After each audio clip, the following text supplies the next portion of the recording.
Bonjour à tous. Nous voici pour un nouvel épisode de notre introduction à la chimie quantique. Nous allons continuer notre histoire de l'électron dans la boîte de potentiel. Au dernier épisode, nous avions étudié mathématiquement, nous avions fait la résolution mathématique d'un système fictif où un électron était bloqué en fait dans un segment et il ne pouvait pas passer des murs de potentiel qui étaient infinis. Nous allons reprendre ce système-là, mais cette fois-ci dans un rectangle ou un carré, pour pouvoir travailler sur la représentation de nos fonctions d'onde. Donc, au dernier épisode, nous avions commencé à voir des courbes qui commencent à représenter la fonction d'onde, passer au carré la densité de probabilité, et nous avions vu que s'il s'agissait de l'état fondamental ou des états excités, nous obtenions des fois des zones à l'intérieur du segment où l'électron n'est jamais là. D'une part, ça nous fait travailler l'approche électron comme une couverture répartie sur tout l'espace, et d'autre part, ça nous permet effectivement de travailler dans notre cerveau la représentation ondulatoire de l'électron. D'expérience, je peux vous dire que de nombreux points sont perdus en examen sur cette capacité-là, sur cette compétence. Pour certains, c'est instinctif. Pour d'autres, ça va trop vite et ils n'ont pas le temps de le travailler à leur rythme. L'un des avantages du cours en distanciel, de ce genre de vidéo, c'est que vous pourrez, à votre rythme, faire pause, travailler sur la représentation. Je vais vous, après, apporter les solutions et vous pourrez avoir plusieurs exemples comme ça pour essayer de vous améliorer. Et nous reviendrons dessus. Ensuite, avec l'atome d'hydrogène, où nous travaillerons donc sur les fonctions d'onde de ce système-là, qui sont les orbitales atomiques. Sans la maîtrise correcte des orbitales atomiques, travailler sur des molécules et des systèmes complexes, puis par exemple l'année prochaine, dans une série où on ferait de la réactivité en chimie organique, à base d'orbitales moléculaires, eh bien en fait, c'est travailler avec un outil sans réellement l'appréhender, sans savoir le prendre en main. Et on est assez inefficace dans ce cas-là. Sans plus attendre, partons donc sur la partie diaporama pour étudier notre rectangle. C'est-à-dire que là, je vous ai dessiné à droite le système. Nous avons deux coordonnées, x et y, avec, dans le cas général, deux dimensions différentes. Mais après, vous verrez que dans la partie représentation, comme pour le segment, j'ai choisi en fait des dimensions unitaires et nous traiterons en fait le carré. Mais dans le principe, ça ne change rien. Donc là, nous allons réécrire les formes mathématiques. Nous n'allons pas tout redétailler. D'accord ? Nous allons juste essayer de nous intéresser sur les étapes les plus importantes de l'épisode précédent. Dans la partie blanche au centre, l'électron est libre, il ne ressent aucune interaction. C'est-à-dire que la partie potentielle est nulle. Et à l'extérieur, en bleu, le potentiel est infini. Ce sont des murs impénétrables et en fait l'électron n'est jamais dans la partie bleue. On considère que l'épaisseur de la partie bleue est telle qu'il n'arrive jamais à dépasser cette partie-là. Il n'y a pas d'effet tunnel. Donc la première question, c'est écrire l'équation de Schrödinger pour ce système-là. Donc, je vous encourage vraiment, pour profiter et vraiment bien apprendre les notions de ce cours, c'est de faire pause, de prendre des notes, d'essayer. Si jamais vous proposez H psi est égal à E psi, je vous dirais bien essayé, petit malin. Alors, certes, c'est effectivement l'équation de Schrödinger, indépendante du temps, mais dans ce cours-là, c'est l'équation de Schrödinger que nous allons utiliser, mais elle n'est pas assez spécifique, c'est une forme ultra générale qui s'adapte à tout. La question, c'est écrire l'équation de Schrödinger pour ce système. Ça veut dire qu'il faut détailler l'hamiltonien.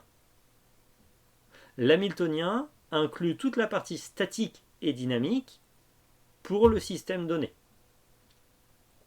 Donc, on prend en compte déjà la spécificité du système par rapport à l'exercice d'avant, c'est que nous avons deux coordonnées. Donc sur la partie dynamique, nous aurons une partie cinétique selon x et une partie cinétique selon y. Ce qui est pratique en coordonnées cartésiennes, c'est qu'on peut les additionner. C'est-à-dire qu'en fait, nous avons donc un terme qui est en moins h bar carré sur 2m, dérivée partielle selon x, dérivée seconde partielle selon x de psi, moins h bar carré sur 2m, d2 psi sur dy2. Et si nous avions une troisième coordonnée, on aurait de nouveau moins h bar carré sur 2m, d2 psi sur dz2. Puis nous avons une partie potentielle qui est selon x et selon y, multiplié par psi, et ça c'est égal à e psi. Or, on peut simplifier. Nous savons que dans la partie potentielle où le potentiel est infini, la fonction est nulle. C'est la seule réponse correcte si nous négligeons tout ce qui est effet tunnel. Donc, ce terme-là disparaît, et notre équation différentielle devient moins h bar carré sur 2m d2 psi sur dx2 moins h bar carré sur 2m d2 psi sur dy2, qui est égal à e psi.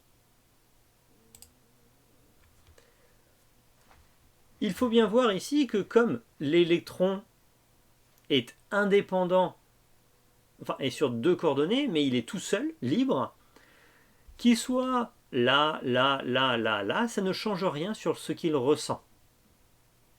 Et sa position dans l'axe des x ou dans l'axe des y n'a pas d'influence. C'est-à-dire que x est indépendant de y. Nous n'avons ici, par exemple, aucune dérivée croisée.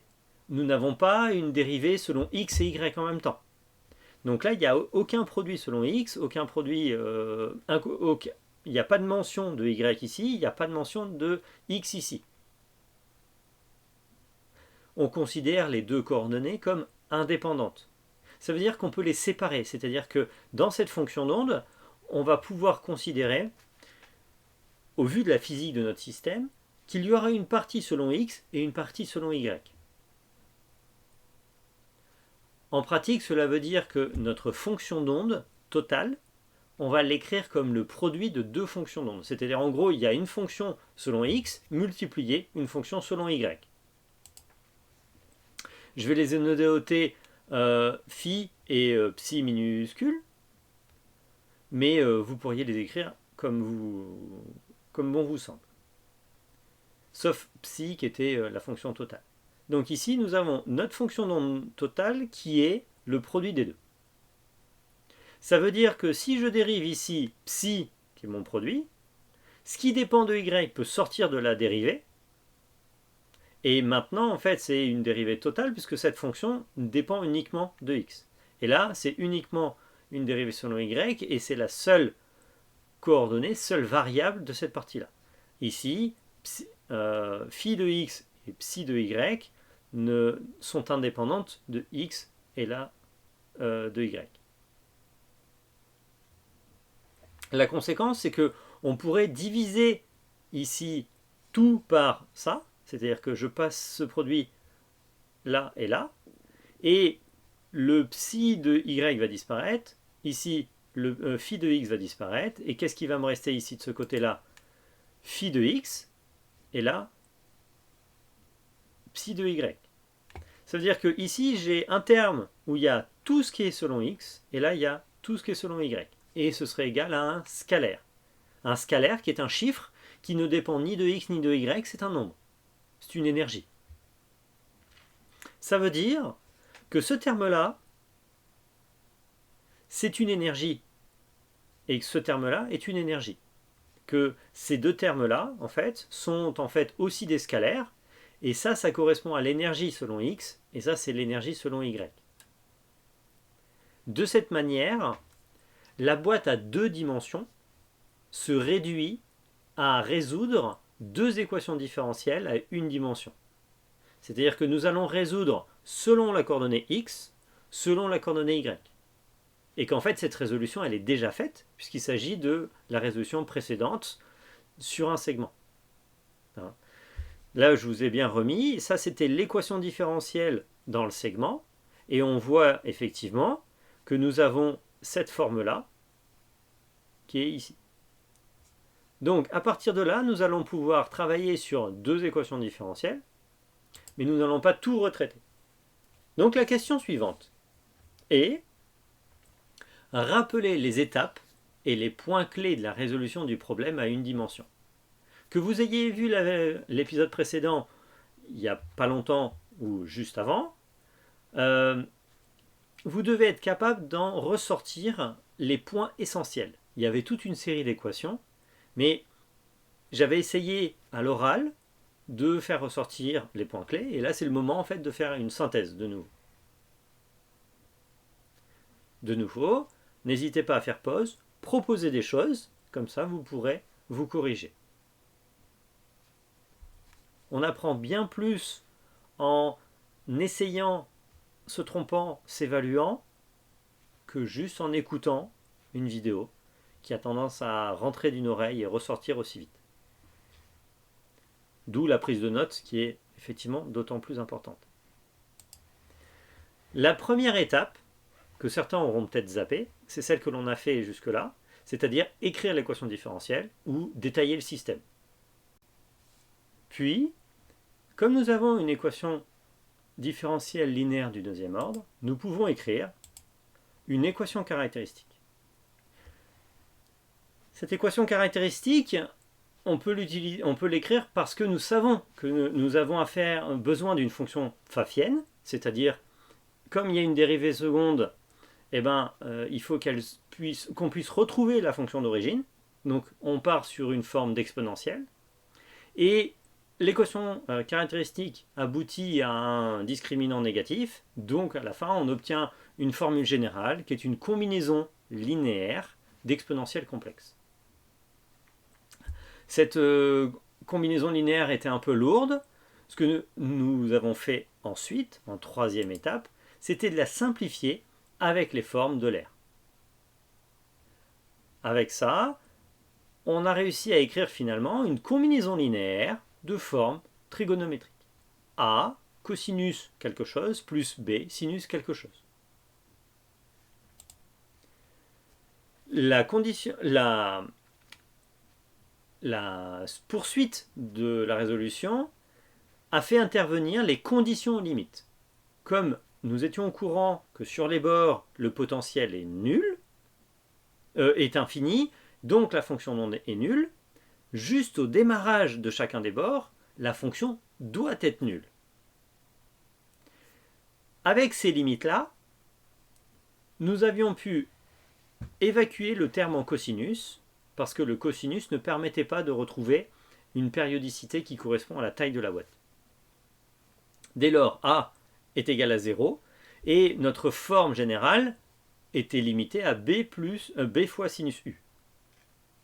Mais le point important, c'est que en ayant rajouté cette limite, on voit apparaître un nombre entier et non pas une seule solution, mais une série de solutions qui dépendent de ce nombre entier, qui est le nombre quantique.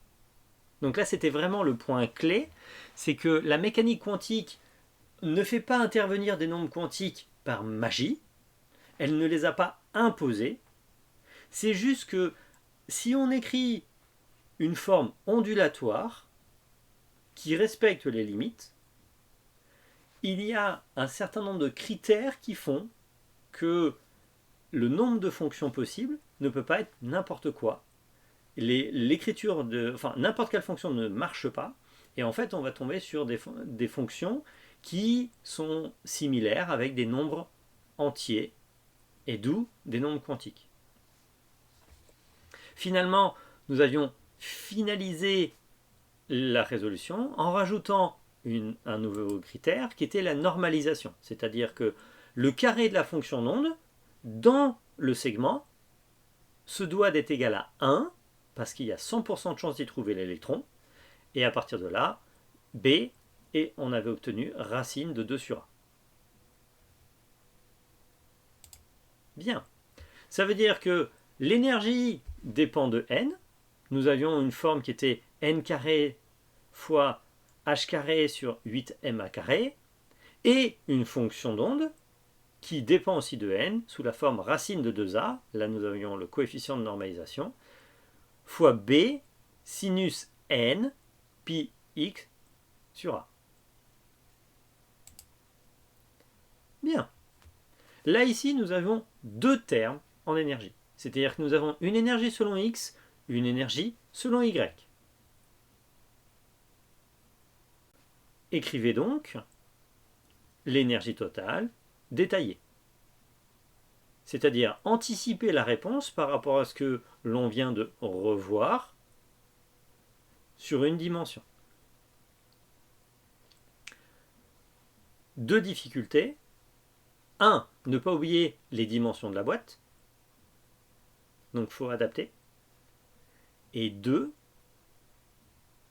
Nous aurons un nombre quantique par dimension.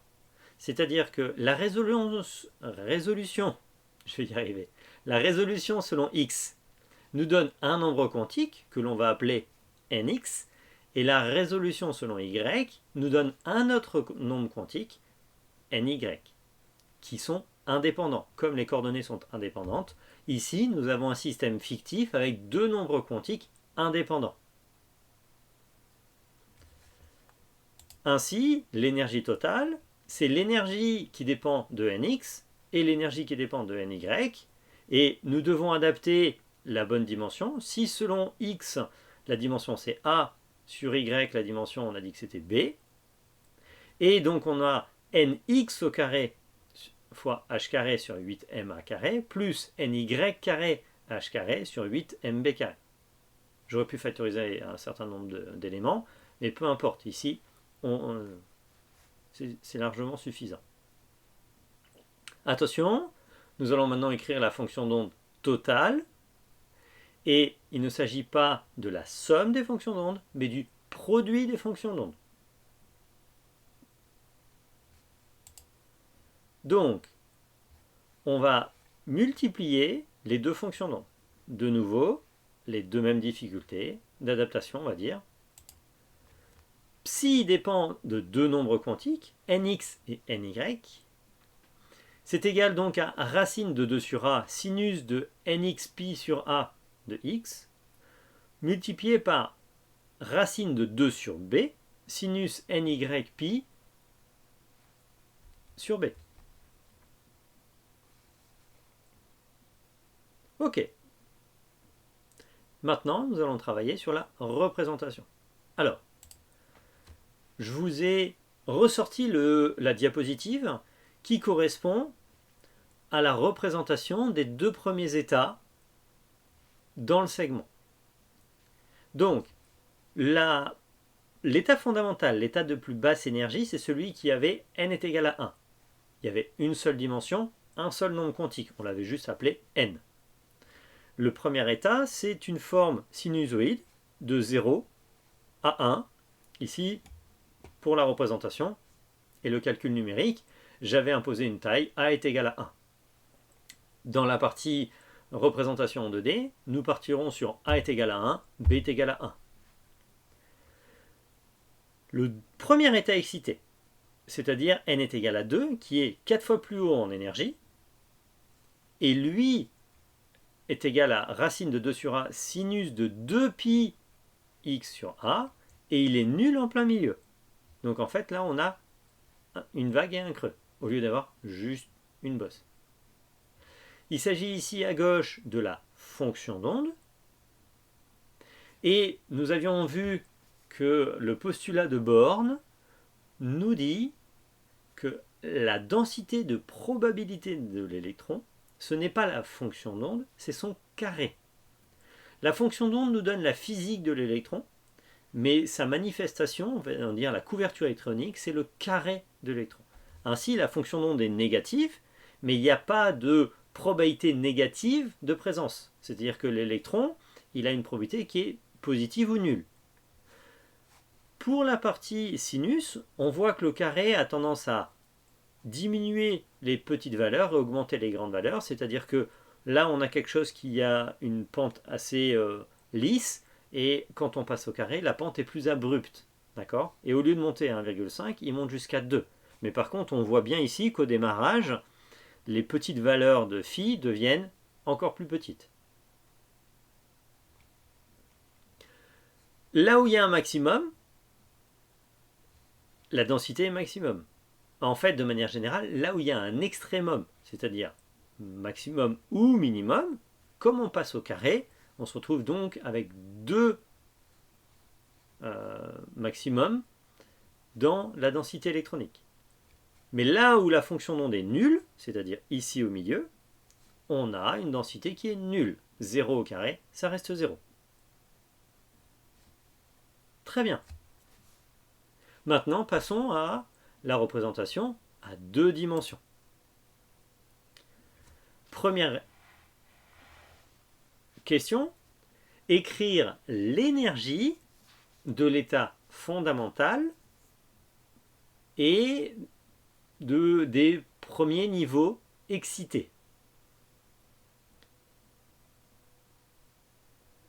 Attention, les deux nombres quantiques sont strictement entiers positifs.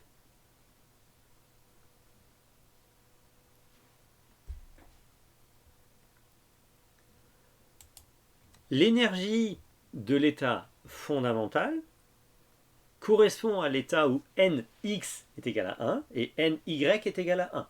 Comme c'est la somme des énergies, on a h carré sur 8ma, donc là 8m, plus h carré sur 8m, ça nous fait 2h carré sur 8m. Le premier état excité, c'est 1, par exemple nx, qui devient 2, et ny reste 1. Il n'y a pas d'obligation à augmenter tous les nombres quantiques. Ils sont indépendants. Donc on peut tout à fait considérer 2, 1, 1, 2, 3, 1, 12, 1. Sachant que l'énergie dépend de n carré, quand on passe à nx est égal à 2, ça nous fait 4 h carré sur 8m, plus ny étant égal à 1, h carré sur 8m, ça nous fait 5 h carré sur 8m.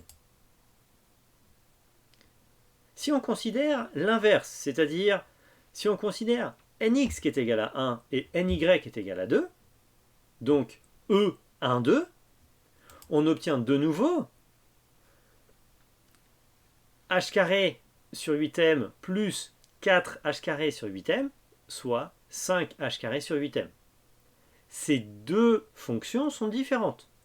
Elles n'ont pas les mêmes nombres quantiques, mais leur énergie est identique.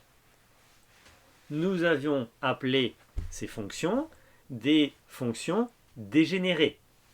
C'est-à-dire que donc le premier état excité de ce problème-là correspond à deux fonctions d'onde différentes et ils sont donc dégénérés.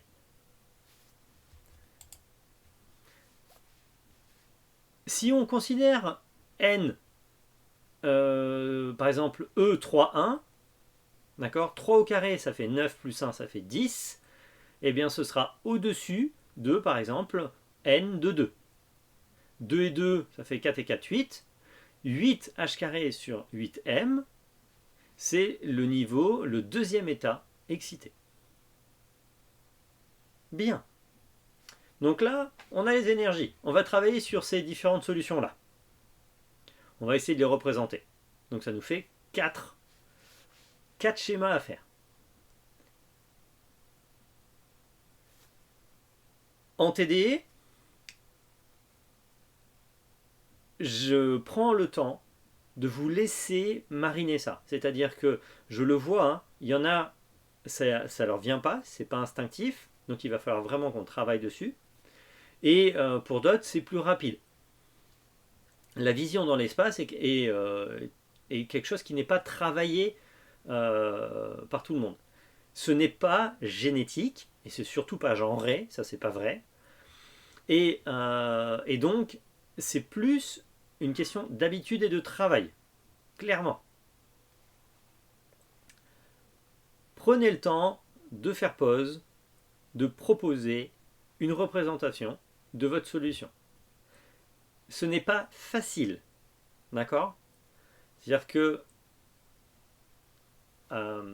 Le problème d'avant, nous avions un électron sur un segment, nous avions donc normalement juste un trait à reproduire, mais comme il y a une intensité de la fonction, nous utilisions une deuxième dimension pour représenter en fait la force ou la forme de l'intensité de notre fonction d'onde ou de notre densité.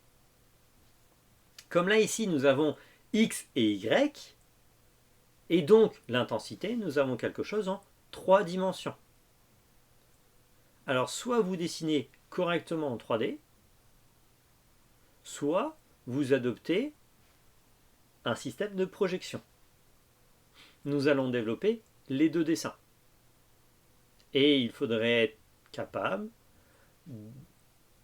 de lire avec aisance ces deux représentations-là.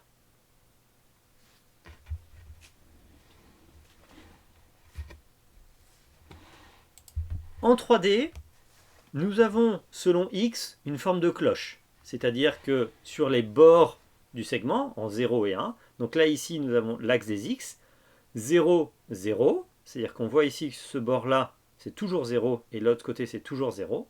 Ce sera pareil pour y, donc là, y est égal à 0, et là, y est égal à 0. Donc tout autour de la boîte, là, la fonction d'onde est nulle, et la probabilité sera nulle aussi. Et nous avons quelque chose qui monte sous forme de cloche, dans une direction et dans l'autre, ce qui veut dire que le maximum est au centre. Honnêtement, ça, à la main, c'est pas facile à reproduire. Hein, donc là, j'ai utilisé Matplotlib, je vous expliquerai juste après comment. Il y a moyen d'essayer de retranscrire plus facilement, entre guillemets, ou en tout cas de façon plus lisible, en considérant que nous allons travailler un peu comme des géographes, si vous voulez. Vous prenez une altitude et vous dessinez la forme de la valeur de cette altitude. Qu'est-ce qu'elle prend? Donc là, ici, nous avons quelque chose de symétrique, mais si vous prenez par exemple 1,5, 1,5, vous mettez là, ça c'est 1,5, et en fait, vous allez faire le tour de la montagne. Quand elle n'est pas isotrope et que justement elle a une certaine forme, ça vous permet en fait, en regardant, c'est comme si on regardait la montagne par en haut, d'imaginer les courbes de niveau. Donc, dessinez, si ce n'est pas déjà fait, les courbes de niveau associées à cette fonction-là.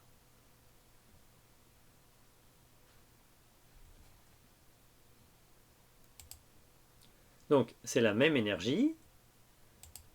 Je vous propose ici une représentation qui met en avant, dans le grand carré là, la courbe de niveau, qui vous rappelle ici l'évolution de la fonction selon x, l'évolution selon y. Donc ici, nous avons bien quelque chose qui est nul, croissant et nul. Donc il y a cette forme-là. Et dans cette direction-là, elle respecte cette règle-là. Sauf que, bien sûr, ici, là, cette croissance, quand on est ici, comme la valeur est 0 là, 0 fois ça, ça fait toujours 0. Mais par contre, donc, le produit, il est maximum au milieu. Quand on est au maximum là et au maximum là. À chaque fois, quand on regarde cette montagne d'en haut, on a quelque chose qui est soit, on va dire, circulaire, mais qui après qui prend la forme, on va dire, de la boîte, qui devient un peu carré. Et ici, nous avons une courbe, il y a un niveau, en fait, qui est à 0, qui est marqué là, qui est exactement le bord de la boîte. Donc ici, l'avantage, c'est qu'avec Matplotlib, on peut même inclure la valeur de la fonction de l'isoniveau sur la courbe. D'accord? C'est pratique pour la lecture. On voit ici qu'on est à 1,75, 1,5, 1,25, 1, 0,75, 0,5, 0,25, 0. Voici une représentation par isocontour d'une fonction en 2D qui devrait être en 3D, mais que l'on a reprojeté, on va dire, en 2D. Essayez de faire la même chose pour la densité. D'accord? Donc, au lieu d'avoir le sinus, on a la forme un peu plus en cloche, d'accord? En sinus carré. c'est-à-dire plus petit là, plus grand au milieu, qu'est-ce que ça va donner sur le contour?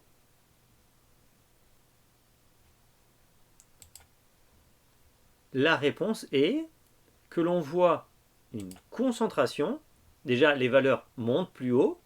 Au lieu d'être à 1,75, on est à 3,5. D'accord? Et par contre, on tombe aussi plus vite. C'est-à-dire qu'à partir de là, on est à 0,5, qui était avant, il y avait un trait qui était un peu au milieu, qui était plus rectangulaire. Là, vous voyez la quantité du territoire qui est occupé avec une fonction dont la probabilité est à peu près 0 est plus grande. Donc on peut considérer que l'électron, en règle générale, il est au milieu de la boîte. On retrouve la même chose que sur le segment, c'est-à-dire qu'il se retrouve en plein milieu. Comme il est tout seul, il prend un peu toute la place, et en règle générale, il se met plutôt au milieu. Il n'y a pas de raison qu'il aille s'enfermer sur un coin tout seul. Il prend ses aises. Bien. Eh bien alors, passons maintenant à la solution nx est égal à 2, ny est égal à 1. Petit rappel, nx est égal à 2, ça veut dire qu'on n'a pas une cloche, mais on a une vague, avec un sommet, puis un creux. Le creux, ça veut dire que là, la fonction devient négative. Si on la multiplie avec quelque chose de positif, ça reste négatif. Donc nous allons voir apparaître, non pas une montagne, mais une montagne et un creux. Alors, de nouveau, sur cette version en 3D, nous avons ici l'axe des X. Donc on voit à gauche de l'axe des X une montagne, puis un creux.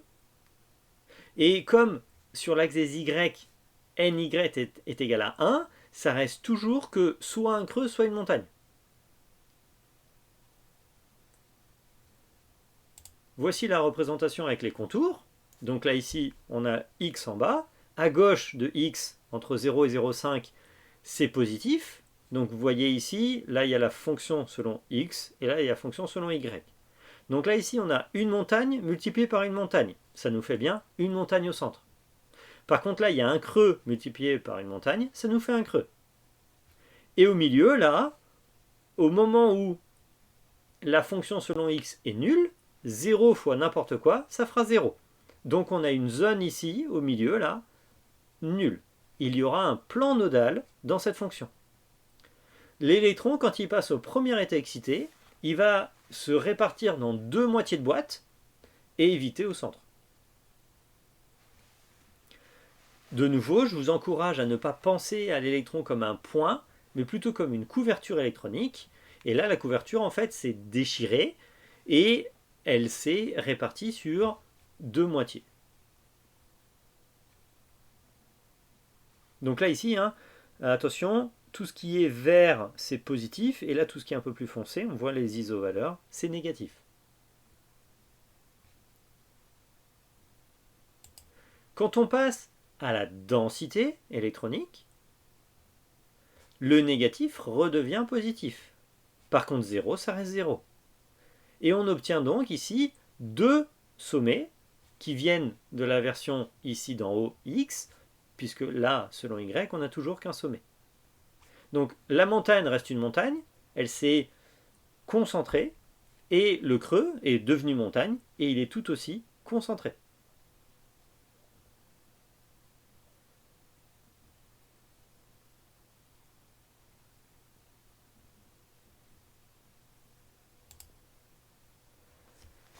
Dans la troisième solution, nx est égal à 1, ny est égal à 2. Donc cette fois-ci, selon x, on a quelque chose qui est monotone, c'est-à-dire soit une montagne, soit un creux, parce que selon y, on a une montagne et un creux. C'est exactement la même solution que tout à l'heure, mais tournée de 90 degrés.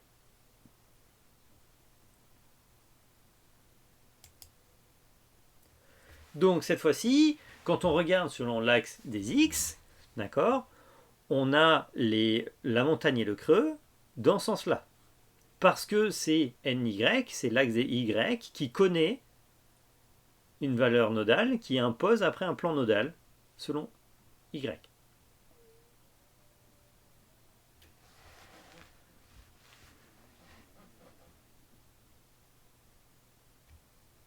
Donc 1, ça c'est le maximum, un maximum, maximum, 0. Puis après ici, on diminue et on diminue, et ça c'est le minimum.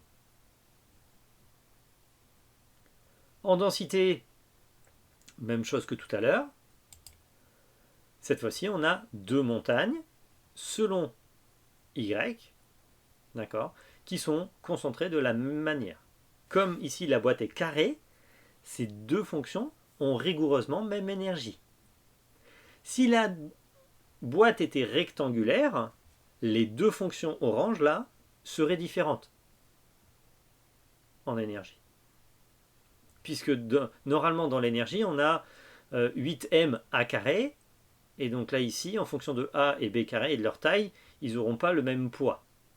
Donc avoir soit deux bosses selon x ou selon y n'aurait pas le même impact en termes d'énergie. C'est dans la boîte carrée que ces deux états sont dégénérés.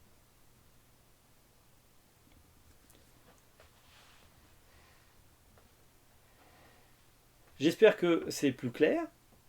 Vous devriez donc être capable maintenant de proposer le dessin de la solution verte. Nx est égal à 2, Ny est égal à 2.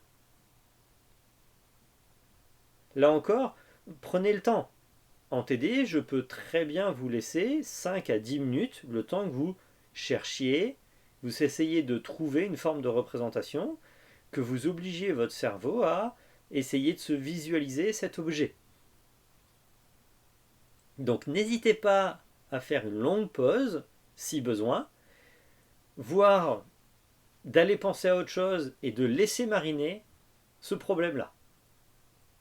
Si jamais ça vient durant l'après-midi ou plus tard, et qu'il y a un déclic, c'est un déclic très important et très intéressant pour ce cours-là.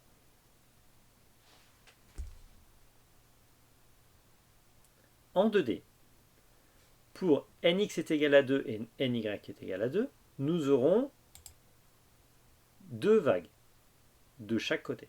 C'est-à-dire que nous aurons une bosse et un creux, et un creux et une bosse, ou une bosse et un creux, une bosse.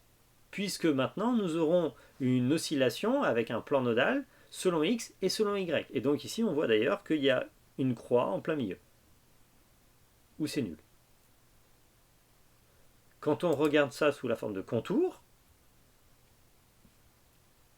maximum à gauche, mais minimum ici, donc là en haut. Donc négatif fois positif, c'est négatif. Négatif fois négatif, c'est positif. Positif fois négatif, c'est négatif. Positif fois positif, c'est positif. Donc là, cette fois-ci, nous avons 4 zones avec 2 montagnes, 2 creux. Et au milieu, selon x et selon y, on aura en fait 2 plans nodaux.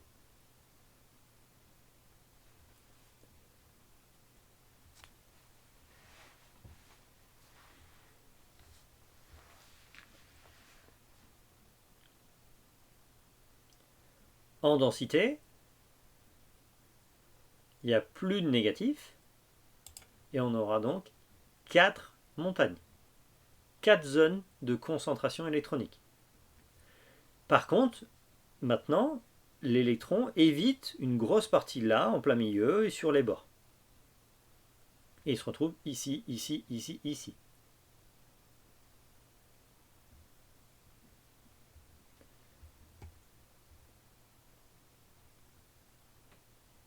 À chaque fois, hein, là ça veut dire que la couverture électronique, elle s'est non pas séparée en deux, mais elle s'est séparée en 4, afin d'être... On voit d'ailleurs qu'il y a des liens avec les premières solutions. Quand on optimise, enfin quand on travaille sur l'équation de Schrödinger, les solutions que l'on optimise nous permettent après d'anticiper quelle serait la meilleure disposition des électrons afin d'éviter ce qui, si jamais il y en avait plusieurs.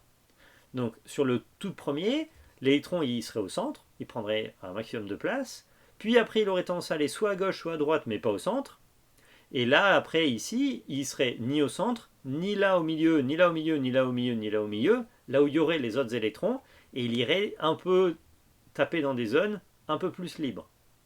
Et en fait nous allons après réutiliser ce genre de choses en adaptant les solutions des systèmes à un électron quand on va traiter plusieurs électrons. D'où l'intérêt de bien comprendre et étudier les systèmes là même fictifs des fonctions d'onde à un seul électron.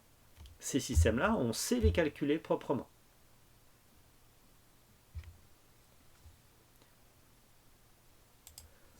Pour ceux qui s'intéressent un petit peu au code, la gestion de la partie de la création des données en Python ne pose pas de problème. Alors, juste au passage, j'ai importé CM de Matplotlib en plus.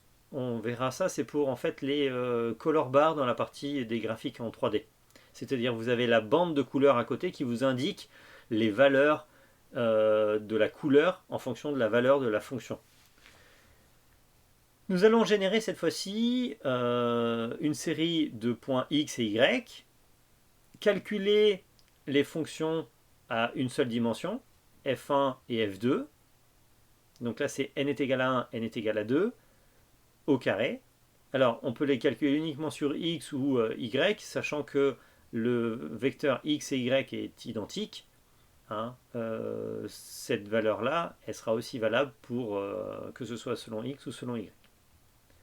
Puis, pour pouvoir calculer la version en 2 dimensions et les afficher, nous avons besoin des x et des y sous forme d'une table, d'une matrice on va dire. Et en fait, on va donc utiliser des mesh grids. C'est pour ça que je les ai notés xm et ym pour mesh, en fait en forme de grille. Et donc on lui donne les vecteurs des positions x et y, et il va fabriquer en fait on va dire son plan. Puis on va lui donner ces informations-là pour fabriquer les valeurs de nos fonctions à chacun des points du plan. Donc là c'est n est égal à 1 de x et de y, et là c'est ny est égal à 2, nx qui est égal à 2, et là 2 et 2. Et la version square, c'est-à-dire la densité. On peut recalculer, ou on peut lui demander de calculer directement le carré de tous les points. Pour la partie graphique, alors en fait la partie 3D, c'est facile. Il y a déjà dans Matplotlib quelque chose qui s'appelle Plot Surface, qui vous permet de lui donner des valeurs en X, des valeurs en Y, mais attention, la version en Mesh Grid, puis la valeur du calcul, et c'est là ici où j'utilise CM pour lui dire, tu utilises la color map ici qui s'appelle Viridis, qui est celle que j'ai utilisée en AI, qui va du jaune clair au violet foncé. Puis on lui demande d'afficher, ou alors on peut lui demander de sauvegarder au passage. Pour la partie contour, si on veut que le contour, c'est facile. Comme là, je voulais utiliser en haut et sur le côté, je voulais vous ressortir les valeurs, en fait, les fonctions qui nous permettent de générer le produit. J'ai utilisé ce qu'on appelle des grids, d'accord, un subplot de taille 2 par 2. Et je voulais que la taille du graphique en haut et à droite ne soit pas de la même taille, donc j'ai imposé après des ratios, c'est-à-dire que la partie du contour elle est 3 fois plus grosse que les autres. L'ensemble de la figure fait 8 par 8 en inches, et donc attention, dans Python les listes commencent en 0, la numérotation, c'est-à-dire que le premier indice en Python commence à 0. Donc ça c'est le graphique en haut à gauche. En haut à gauche, ça veut dire la fonction selon x. Donc là, j'ai fait un plot, comme la dernière fois, plot de x et de f1, et je lui mettais le label qui correspond. Je lui demande d'afficher la légende, c'est-à-dire nx est égal à 1 sur le graphique. En haut à droite, il n'y a rien. Je lui demande d'enlever cette partie-là. Sinon, en fait, il l'aurait mis à un carré d'un graphique vide. Puis, je lui demande de calculer le contour. Alors, vous pouvez normalement faire directement axis 1, 0, point contour, mais j'ai besoin de lui donner cette information pour qu'il puisse calculer en fait les labels. C'est-à-dire que pour qu'il affiche la valeur des labels des niveaux, des iso-niveaux, on va lui demander de calculer le contour dans une variable, et on va lui donner ça, et il va en déduire la valeur des labels, et il va les placer. Je lui ai demandé après de rajouter x et y dans cette partie-là du graphique, sachant que x et y est commun avec les autres graphiques à côté et au-dessus. Et donc après, je lui demande de plotter celui qui est en bas à droite, c'est-à-dire deuxième ligne, deuxième colonne. Et cette fois-ci, il n'est pas dans le même sens. D'accord. Donc on le voit, j'ai interverti X et Y pour qu'il soit dans le bon sens, on va dire. Je lui demande de rapprocher, de ne pas laisser trop d'espace entre les graphiques et de le sauvegarder directement dans une image. Donc là, je vous ai mis F11, mais vous pouvez adapter ce code-là pour chacun de vos graphiques. Pour ceux que ça intéresse, n'hésitez pas à vous amuser à refaire ça. C'est vraiment très utile. C'est gratuit, c'est libre et ça fait quand même d'assez belles images.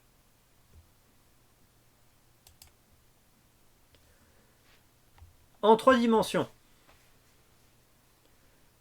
la représentation devient encore plus dure, puisque nous avons un segment selon x, y et z, des variables séparées, 3 nombres quantiques. 3 nombres quantiques qui nous permettent d'obtenir après, normalement, des fonctions en 3 dimensions, plus l'intensité.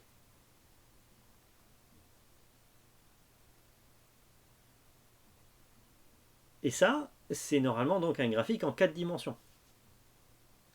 Donc ce n'est pas possible. C'est-à-dire, ce que nous avons fait comme première représentation, où on voyait en 3D les bosses et les creux, ce n'est plus possible là.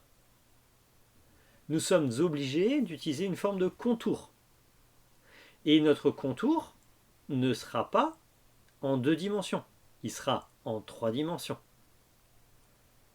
Donc, dans un cube de dimension unitaire, essayez de retrouver ce que ça va donner.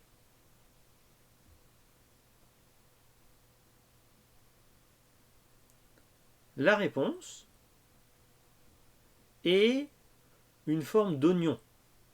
C'est-à-dire que vous imaginez une bille, d'accord, ou une sphère, et au-dessus une autre sphère, et une autre sphère, et une autre sphère.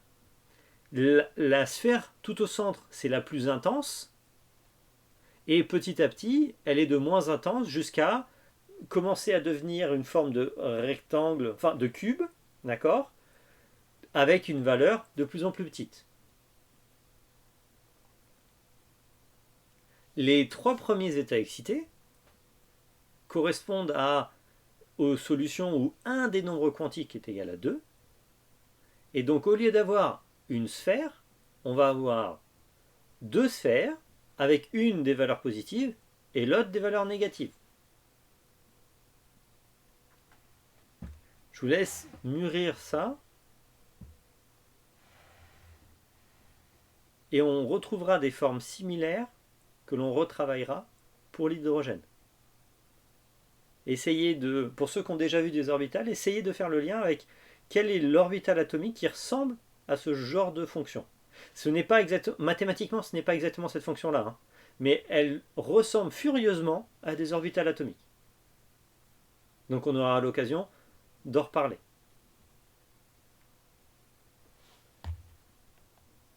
Nous avons fini les modèles de puits infinis à 1, 2 ou 3 dimensions. Et nous allons commencer à aborder l'atome d'hydrogène à la prochaine vidéo. En fait, pas tout à fait. La prochaine vidéo sera une petite vidéo d'exercice où je vais vous proposer en fait des questions que vous devriez être capable de répondre si vous avez bien suivi les cours. En gros, une forme de petit contrôle, une petite évaluation. Et après ça, donc la vidéo suivante sera effectivement la résolution de l'équation de Schrödinger pour l'hydrogène qui nous donnera les orbitales atomiques. Merci de m'avoir écouté. J'espère que la vidéo vous a intéressé et vous a permis de progresser sur la représentation des fonctions d'onde, sur la quantification des énergies, sur l'application de la mécanique quantique sur des problèmes à un électron. N'hésitez pas à mettre un pouce si vous avez aimé la vidéo, à vous abonner si vous voulez suivre directement les vidéos à leur sortie, et on se dit à la prochaine.